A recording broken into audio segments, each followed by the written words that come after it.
Você já se perguntou como é possível uma pessoa escrever mensagens vindas de outro plano? Isso é o que conhecemos como psicografia, uma das formas mais fascinantes de comunicação mediúnica, onde um médium escreve mensagens transmitidas por espíritos desencarnados. O termo psicografia tem suas raízes no grego antigo, unindo duas palavras poderosas, psique, que significa alma, ou até mesmo borboleta, e grafo, que quer dizer eu escrevo. Portanto, psicografia pode ser traduzida como a escrita da alma. Esse fenômeno vai além da simples escrita automática. É um processo em que o médium se torna um canal para as palavras e pensamentos de espíritos, permitindo que eles se manifestem através de suas mãos. O grande codificador do espiritismo, Allan Kardec, em sua obra O Livro dos Médiuns, explica que a psicografia é uma habilidade mediúnica pertencente à categoria dos efeitos inteligentes. Isso significa que não se trata de uma manifestação mecânica, mas de uma comunicação profunda e intencional, onde o médium atua como um intérprete das mensagens vindas do plano espiritual.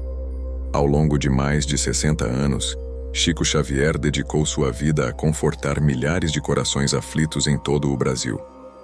Pessoas desesperadas por notícias de seus entes queridos que haviam partido, buscavam no médium uma esperança, uma resposta vinda do além. E Chico não decepcionava. Ele teria mantido comunicação com milhares de espíritos, recebendo e transmitindo mensagens que muitas vezes revelavam detalhes profundos e íntimos sobre a vida daqueles que haviam desencarnado. Através da psicografia, Chico se tornou um verdadeiro canal entre o mundo físico e o espiritual, psicografando cartas cheias de minúcias sobre a vida dos mortos, informações que ele, em sua condição humana, jamais poderia ter acesso. Esse dom extraordinário trouxe consolo, mas também despertou o espanto e a reflexão sobre o mistério da vida após a morte. Agora, vamos mergulhar nas 3 cartas mais impactantes que Chico Xavier psicografou ao longo de sua jornada de caridade. Mensagens tão precisas e detalhadas que desafiam qualquer explicação lógica. Essas cartas revelam muito mais do que palavras escritas. Elas são testemunhos vivos de uma realidade que vai além da nossa compreensão. Mas fique atento, pois a última carta que vamos apresentar é uma das mais impressionantes e desafiadoras. Não perca nenhum detalhe até o final desse vídeo, e você verá como esses relatos podem mexer com a forma como enxergamos a existência.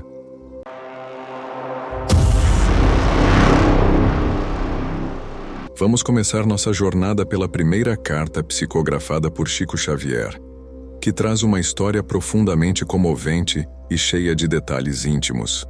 Trata-se de Arthur Joviano, um influente educador brasileiro, nascido em 1862, que fez história no final do século XIX ao liderar a primeira reforma no ensino primário em Minas Gerais. Ele foi professor de português, autor de livros pedagógicos e, após sua morte em 1934, manteve contato com sua família através de Chico Xavier. Naquela época, Chico trabalhava como subordinado de Rômulo Joviano, filho de Arthur, no Ministério da Agricultura. Foi justamente esse laço com a família Joviano que marcou o início da trajetória de Chico como psicógrafo, resultando em inúmeras cartas que culminaram no livro Sementeira de Luz, com 670 páginas de mensagens repletas de conselhos, amor e sabedoria. Uma dessas mensagens, datada de 13 de janeiro de 1941, trouxe revelações que só a família poderia compreender, com detalhes tão pessoais que desafiariam qualquer explicação lógica. Vamos a alguns trechos dessa carta psicografada por Chico Xavier, atribuída ao espírito de Arthur Joviano.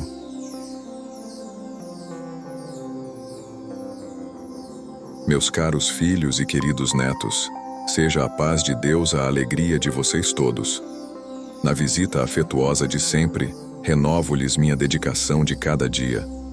Durante quase todo o dia em que se comemorou seu aniversário, minha bondosa Maria, estive ao seu lado com os votos paternais de muito amor, pedindo a Deus por sua saúde e tranquilidade.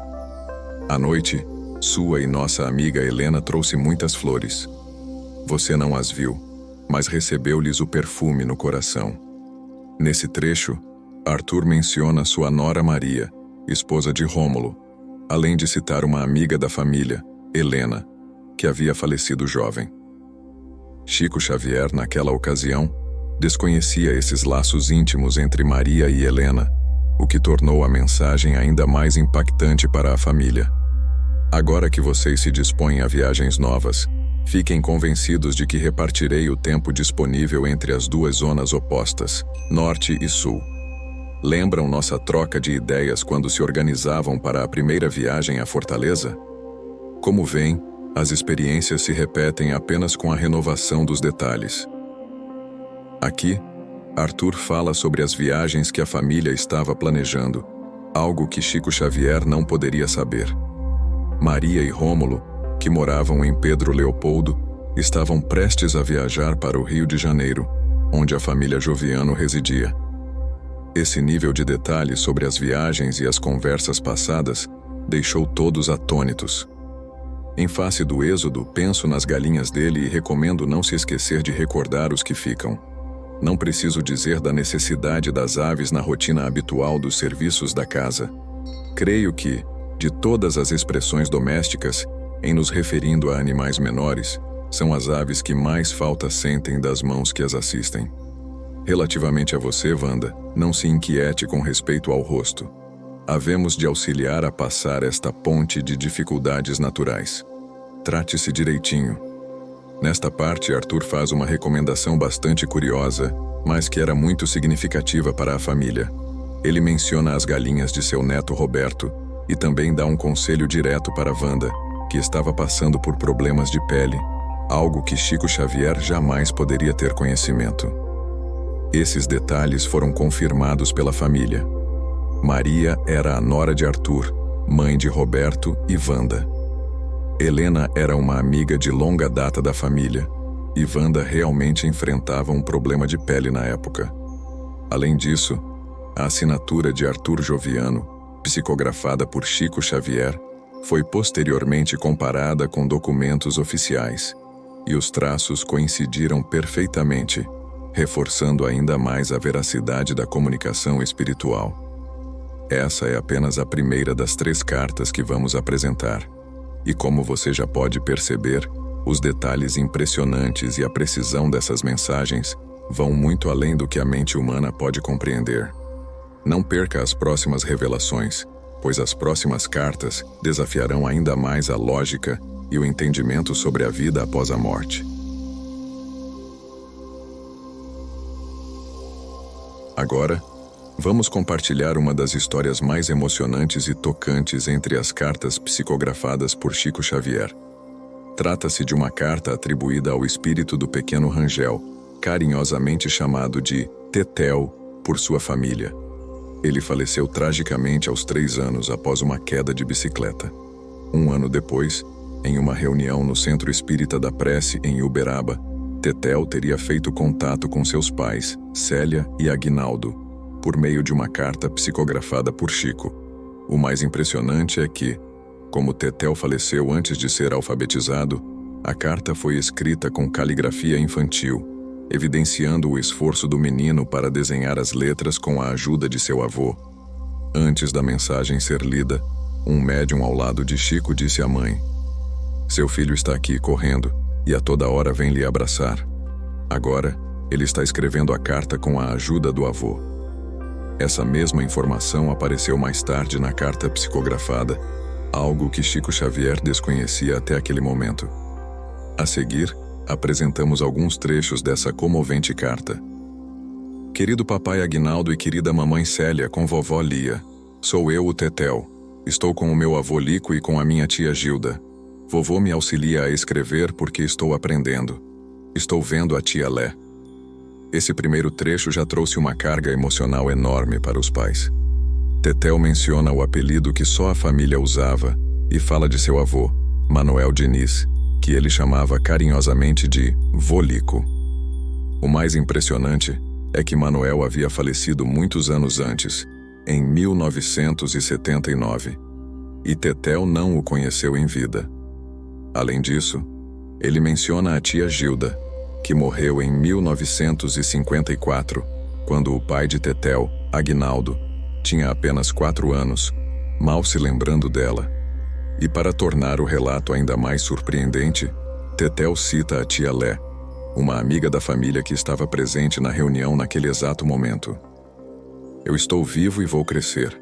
Estou aprendendo a escrever só para dizer ao seu carinho e ao carinho da mamãe Célia que não morri.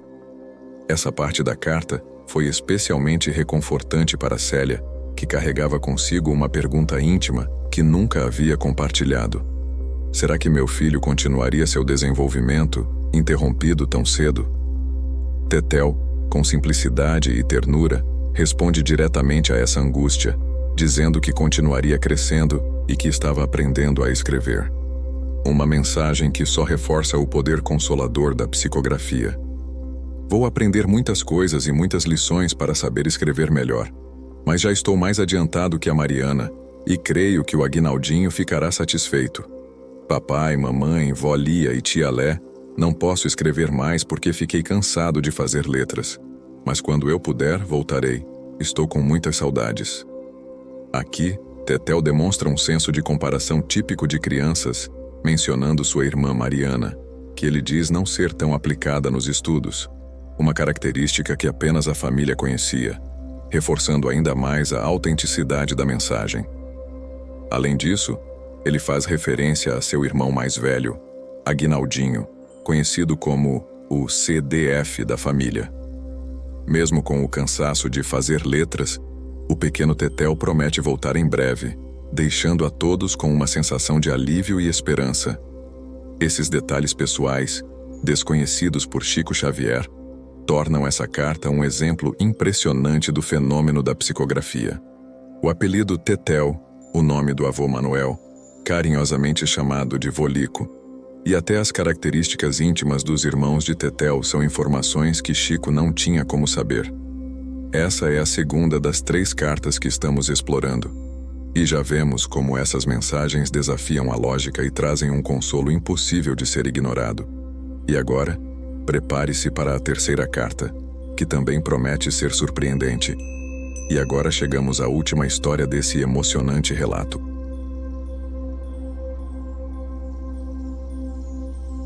Desta vez vamos falar sobre William, o 4º filho de Aníbal e Adélia Figueiredo, que nasceu em Belo Horizonte em 1924. Com apenas 17 anos, William ingressou no exército, mas sua jornada foi interrompida por um calo infeccionado que evoluiu para uma gangrena. Após meses no hospital, ele faleceu em setembro de 1941. Contudo, apenas um mês depois de sua partida, William teria iniciado uma série de cartas psicografadas por Chico Xavier, enviadas diretamente para sua mãe, Dona Adélia. Essas mensagens, cheias de amor e cuidado, continuaram até a morte de Dona Adélia, na década de 1980. Vamos agora explorar alguns trechos dessa comovente carta, que revela a dedicação de William em continuar ao lado de sua família, mesmo após a morte. Querida mamãe, peço ao seu bom coração me abençoe e, por minha vez, rogo a Deus que nos ajude a vencer suas lutas de sempre. Sua alma sensível continua atravessando o perigoso mar das provas e prossigo ao seu lado, somando, quando lhe faltam, forças no leme para a condução do barco. Sei como lhe dói a tempestade dos últimos dias. Para o espírito materno, as nuvens do horizonte dos filhos são sempre mais pesadas e mais tristes. Multiplicam-se as dores, os receios, as aflições. Neste trecho, William demonstra seu profundo entendimento das aflições de sua mãe. Ele expressa claramente como sente as dores que ela carrega no coração, mostrando o quanto ainda está presente na vida de sua família.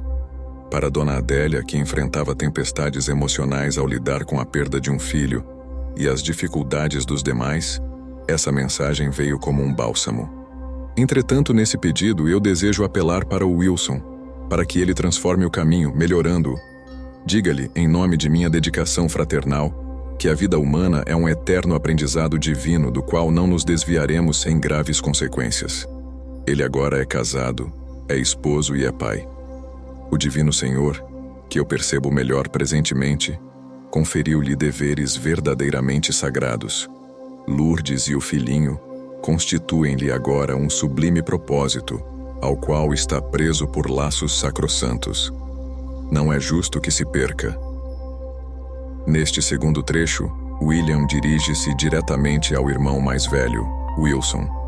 O detalhe que impressiona aqui é que Dona Adélia estava extremamente preocupada com o futuro de Wilson, que gostava de jogos e levava uma vida boêmia. William, do outro lado da vida, expressa sua preocupação e orienta o irmão a se voltar para sua esposa Lourdes e seu filho, lembrando-o dos compromissos sagrados que agora tinha como chefe de família.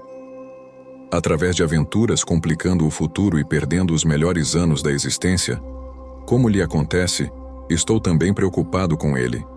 Quisera voltar aos nossos com a experiência que hoje possuo, a fim de despertá-los para a senda leal do espírito. Aqui, William fala diretamente sobre as aventuras nas quais Wilson se envolvia, e mais uma vez, reforça sua preocupação. O que torna esse trecho ainda mais intrigante é que Chico não tinha conhecimento prévio sobre o comportamento de Wilson, que na época estava realmente se perdendo em sua vida boêmia. Estou ajudando na procura do caderno perdido. De qualquer forma, não se incomode. A maior mensagem que eu lhe posso dar é a do meu coração, e esse está constantemente ao lado do seu. Agradeço pelas maravilhosas lembranças. Por fim, William menciona um detalhe curioso. Ele estaria ajudando sua mãe a encontrar um caderno perdido.